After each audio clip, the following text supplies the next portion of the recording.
बिथांनि बाथ्राखौ बुंनायसो गोनो गोथो जायो माने बिथाङा मा मावगोन बबे एजेन्डाखौ खामानि मावना लागोन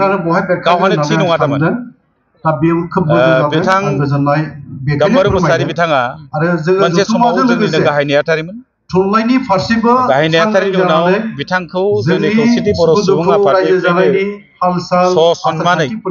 बिथांनो चेयारमेन पस्टखौ जासिनाय जाबाय जासिनायनि उनाव बिथाङा चेयारमेन पस्टआव थानायाव माखासे एलिगेसननि खामानि मावबाय गावनि राइटिंफोराव गोबां जायगायाव अर्डार बिथाङा होबाय दिल्लीयाव बड'लेण्ड गेस्ट हाउस लुनायनि सिटल एन्टारप्राइजनो टेन्डार होनायनि सलारनि टेन्डार होनायनि आरो गोबां जायगायाव बिदि मोनबाय बाथ्राया आसाम सोरखारनिसिम थांबाय चिफ मिनिस्टारसिम थांबाय चिफ मिनिस्टारा काउन्सिल नांगौना बिसोरनो काउन्सिल नांगौना बिदि खालामगोन मोनसे अबजेक्सन जानायाव रायलायलायनायनि गेजेरजों ट्राइबेल एफेयार्सआ मोनसे सिद्धान्त लाबाय बिथांखौ चेयारपार्सन बिथांनि जिबिलाक जेंनाफोर दङ जेंना जेंसि जिबिलाक एलिगेसन दङ बे एलिगेसना जोबागौमानि बिथांखौ चेयारमेन पस्टनिफ्राय बोखारथ'नानै दोननानै जे जेनेरेल मेम्बार हिसाबै बिथांखौ दोनथ'बाय दोनथ'नाय समाव बिथाङा आसाम सोरखारखौ केस होबाय आसाम सोरखारखौ केस होनायखाय आसाम सोरखारा फिन रागा जोंनानै बिथांखौ जेनेरेल मेम्बारनिफ्रायबो डिसार्ज होबाय गतिके मोननै डिसार्ज लेटार बिथांनो होबाय गिबि खेब डिसार्ज लेटारा रायजोपाला होदों रायजोपालनिफ्राय अर्डार होदों अक्ट' आंनाव गोसोआव गैया लाइजामा आंनि न'आव दं आं नांगौबा नोंथांमोननो खोन्थाना होगोन जे रायजोपाला सिगनेचार होनानै बिथांखौ माबानिफ्राय डिसार्ज होदों मानगोनां रायजोपाल चेयारमेन पस्टनिफ्राय आरो नैथि खेबाव आसाम सोरखारखौ केस होनायनि थाखाय बिथांखौ जेनेरेल मेम्बारनिफ्राय बिथांखौ डिसार्ज खालामदों आरो बिथांनि जिबिलाक एलिगेसनफोरखौ नायबिजिरनो थाखाय सेम भिजिलेन्सआ बिथांनि सिङाव नांगासिनो आरो बिथाङा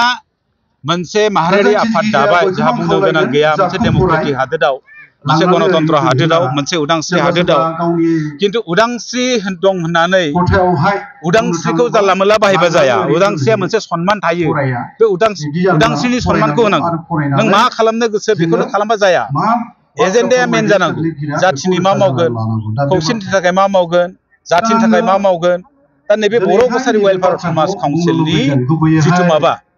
गामि सोसननाय जायाखै गोबां जेंना जादों राभा हासङाव सरकारानो हायाखै गोबां रायलायबाबो जेंनाखौ फोजोबनो दासिम जेंनाखौ फोजोबनो हायाखै आरो बेखौ बियाब दानो हायाखै आरो बिनि बादैबो बिसायख'थिसिम लांनो हायाखै बिनि रां बावजा बारायहोनो हायाखै बिसायख'थिया माला जागोन सोरखाराबो बुंनो हायाखै आरो नों सोरखारखौ एगेन्स्ट खालामबाय थायोबा सोरखारनि खामानिखौ सोरखारजों थाफानासो मावनो हागोन सोरखारखौ नों जुदि एगेन्स्ट खालामबाय थायोबा सानफ्रामबो मालाबा एगेन्स्ट खालामगोन मालाबा आन्दोलन खालामबे आलादा बाथ्रा नों जुदि एनि टाइम जुदि नों सोरखारनि हेंथायाव थांबाय थायोब्ला सोरखारा नोंनि खामानिखौ बोरै मावना होगोन बे मोनसे बाथ्रा जायो गतिके गाम्बारु दाना जेबो नङा बाथ्राया बेना चेयारमेन पस्टखौ मोननांगौमोन आरो बेना बर' कसारि वेलफेयार समाज काउन्सिलखौ गाव दखल खालामनो हानांगौ जेबो लक्ष्य गैया किन्तु मोफौआथ' गोजौआवसो दं बे गाहायाव रानगासिनो दङ जाय जाय बिथांमोना बेजों थांफादो गोजौनि मोफौखौ नायदावैनो हयथ' गोदोनायाव रुमायनानै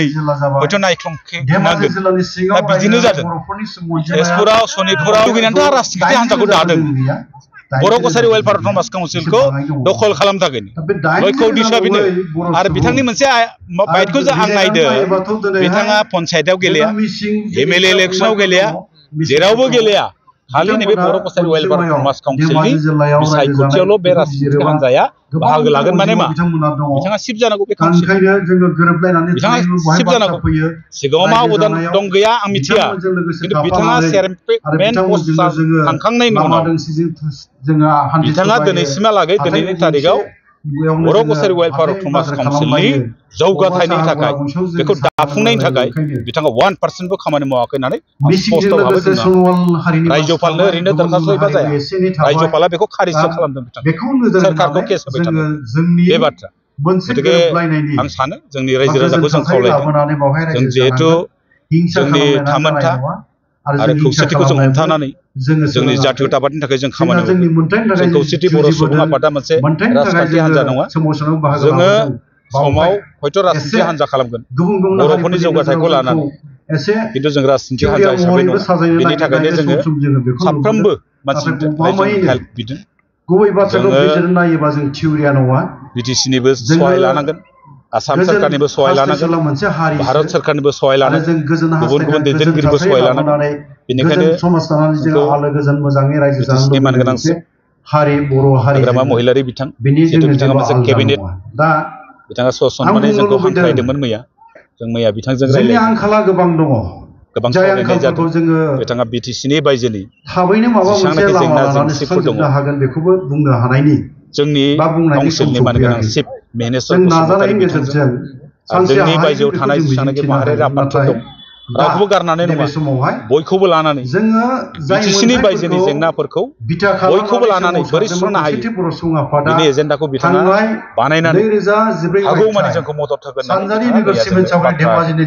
बिथांनिसिम गोसो गोरबोनिफ्राय गोजोननाय बावहरदों महिलारिया दानो थोनदोंना मादों जों बेखौ सरसा खालामाखै दानो थोनदोंबाथ' जोंखौ बुंहरगौमोन बिथाङा जेसेबां हाग्रामा महिलाखौ बिथाङा जेसेबां मोजां मोनो जोंबोथ' मोजां मोनो बिथाङा जेसेबां क्ल'ज जोंबोथ' जेसेबां क्ल'ज काइन्थ' जों जोंखौ मोजां मोननायखायनोथ' जोंखौ अननायखायनोथ' जोंखौ लेंहरनानै रायज्लायदों नङा होमबा गतिके दानो थोनदोंबाथ' उमुकजों थादो होननानै जोंखौ फंसे बुंहरगौमोन जोंखौथ' दिनैसिम जेबो बाथ्रा बुङाखै दा बिथाङा जुदि बे बाथ्राखौ फंसेबो जोंखौ बुंहराखैबा जों बिथांखौ बोरै समर्थन होनो नङा होमबा समर्थन होनायनि खोथायानो नङा